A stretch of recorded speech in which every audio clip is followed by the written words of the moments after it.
Welcome to the Real News Network. I'm Sharmini Peres coming to you from Baltimore. The Illinois House passed a bill today that would prevent the state's pension fund from investing in companies that support the boycott, divestment, and sanctions campaign known as BDS, which is a global movement to put economic pressure on Israel to end the occupation of Palestine. This is one of the more recent pieces of legislation in the past few years that have been introduced to crack down on BDS activities. For example, in Canada, there have been a similar development to where the Public Safety Ministry talked about using hate speech laws against Israel boycott advocates. Here to discuss this is Ali Abunimah. He's joining us from Chicago, and he's the co-founder of the Electronic Intifada. Thank you so much for joining us, Ali. Thank you. It's my pleasure. So, Ali, this DBS counter strategy, if I may, can you speak to the legality of the bill that was passed in Illinois? Well, that's not clear yet. There was an earlier version which contained clearly unconstitutional provisions that would have prohibited the state from doing business with companies that had freely chosen to support Palestinian rights. And the ACLU had made some noise about that, and that was taken out. But what this current bill does, and it passed with 102 votes in favor, no votes against, and no abstentions. So, unanimity in the Illinois General Assembly. What it does is it forces the state pension fund to investigate companies that are suspected of supporting boycott or divestment from Israel, or from companies that are aiding and abetting Israeli occupation and human rights abuses, and to divest state funds from those companies. Now, what's interesting is that this bill, like other legislative efforts around the country, even includes efforts to divest from Israeli settlements in the West Bank. Now, remember that Israeli settlements in the occupied West Bank and East Jerusalem are illegal under international law and illegitimate and illegal according to long-standing U.S. government policy. So this Illinois law aims to deter civil society action, even to hold Israel accountable for what the U.S. government considers to be violations of international law. Now, that seems really obscure way to counter the BDS campaign.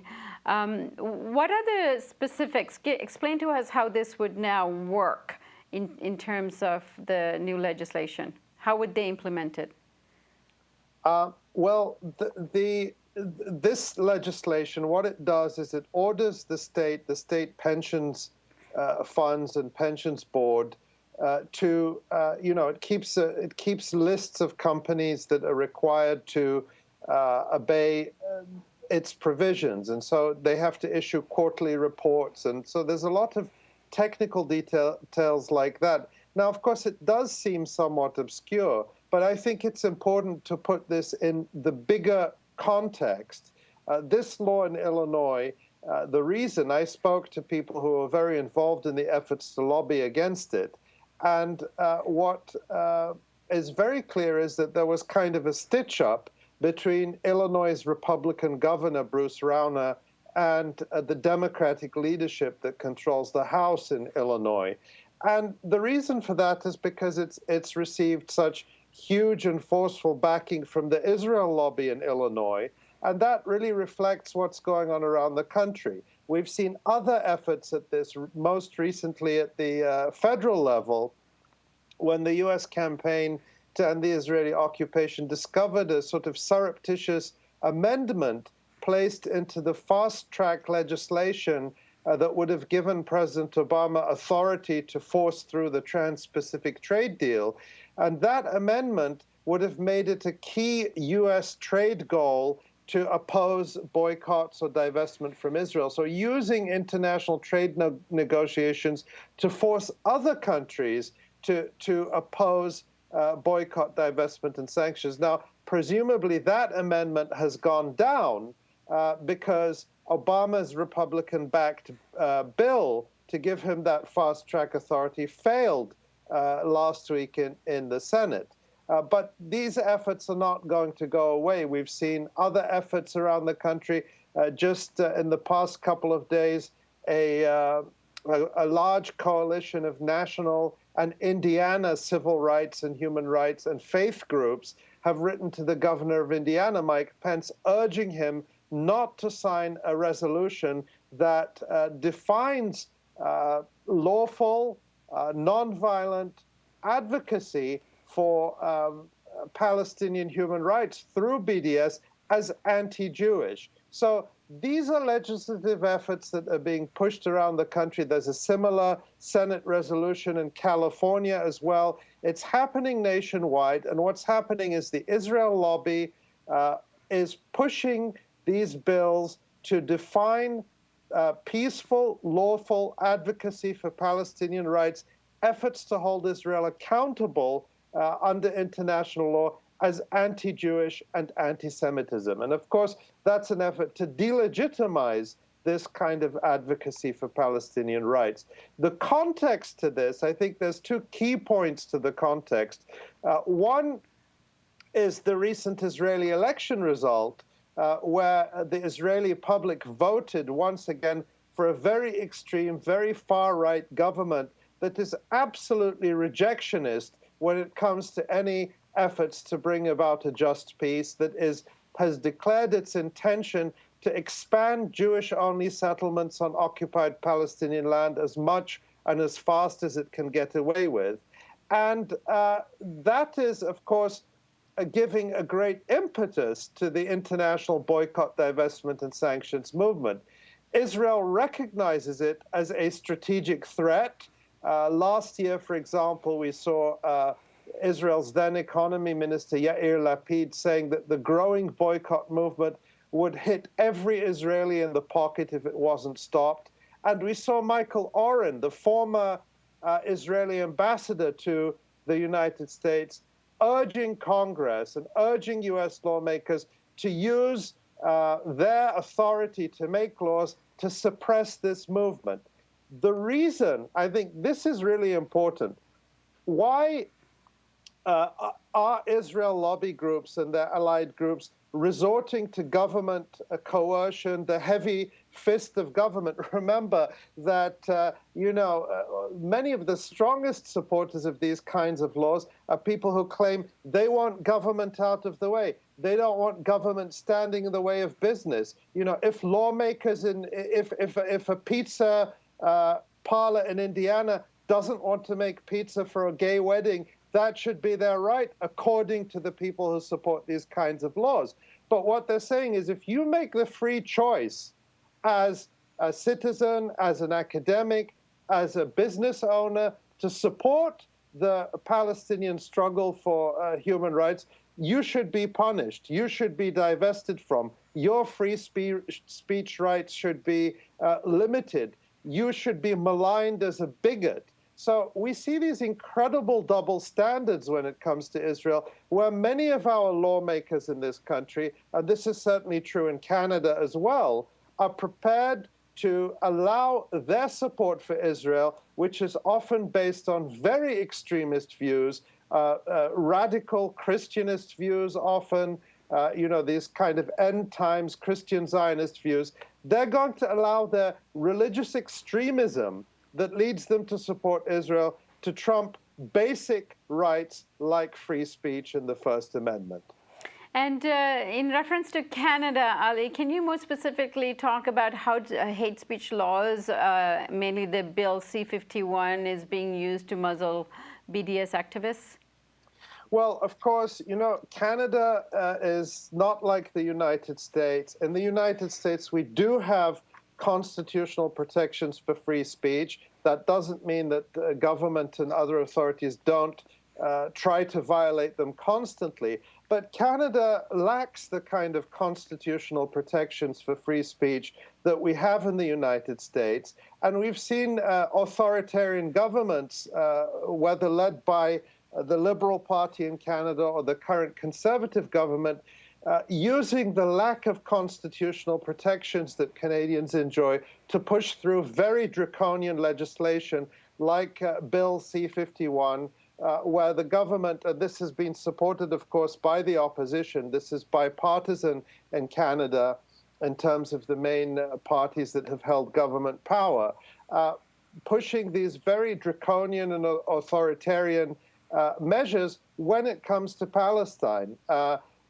In particular, we've seen recently the public safety minister pushing, or the public safety ministry talking about zero tolerance when it comes to support for boycott, divestment, and sanctions.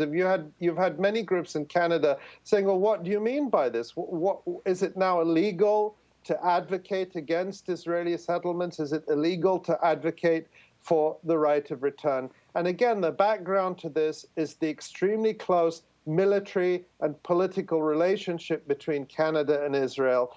And just a few months ago, we saw Canada and Israel signing agreements explicitly to cooperate on suppressing the boycott, divestment, and sanctions movement. In the United States, back to the U.S., the Obama administration has been absolutely complicit in this.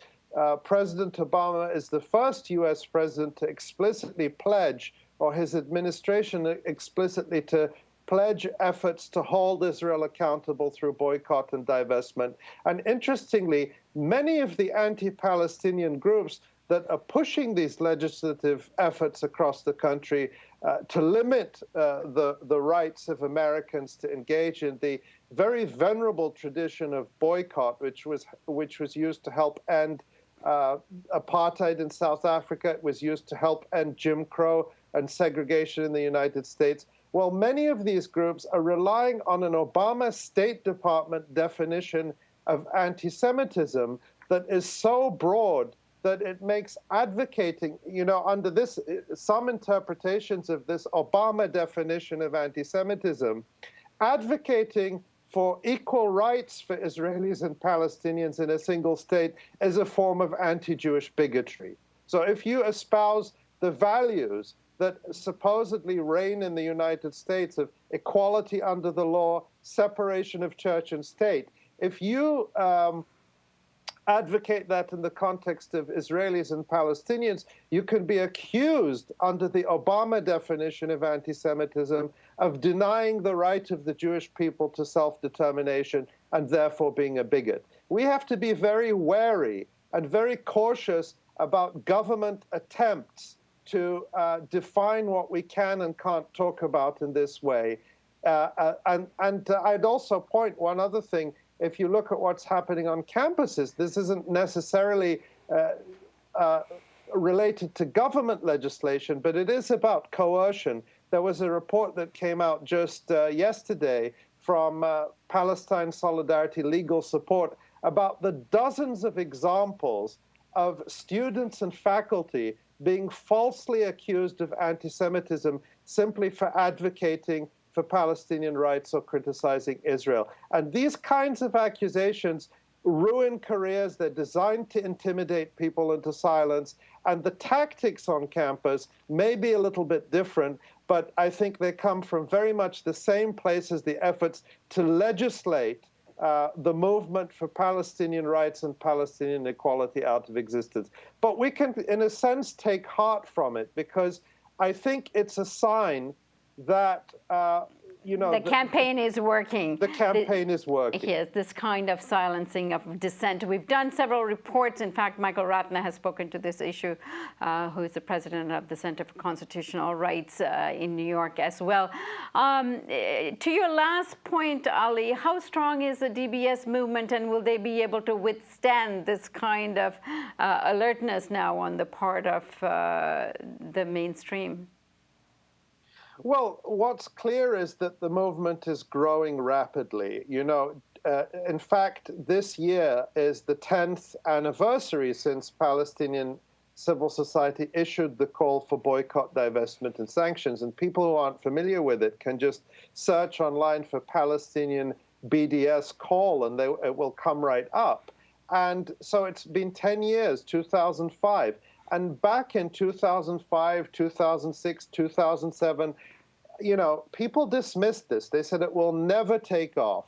Well, just 10 years later, it's incredible because this movement has made far more progress in terms of international support and legitimacy than the boycott campaign against South Africa did in its first 20 or 30 years. I mean, South Africans called for the boycott of the apartheid regime in the 1950s, but it took until the 1970s and even the 1980s for it to really become mainstream. And what's remarkable is how quickly it's becoming mainstream, how quickly big-name artists are respecting the Palestinian call for boycott, divestment, and sanctions.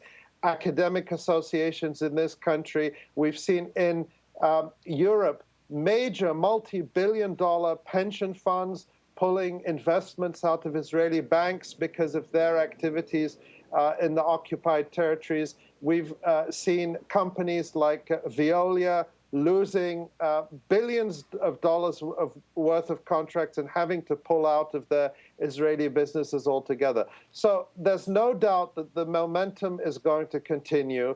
And I think these kinds of legislative efforts will simply provide more opportunity for supporters of this campaign to educate people about it and why, even if you don't care about Palestine, you should not want legislatures around the country or around the world trying to legislate what you can and can't think when it comes to Israel. We've had too much of that in this country. People are tired of being afraid to discuss Israel freely, and we cannot go backwards. We cannot allow people in Washington or in Indianapolis or in Springfield, Illinois, to try to legislate and dictate whether or not we can or can't support freedom for Palestinians and an end to Israeli occupation and apartheid. It's too late for that. Ali Abunimah with the Electronic Intifada, thank you so much for joining us today. My pleasure. Thank you. And thank you for joining us on the Real News Network.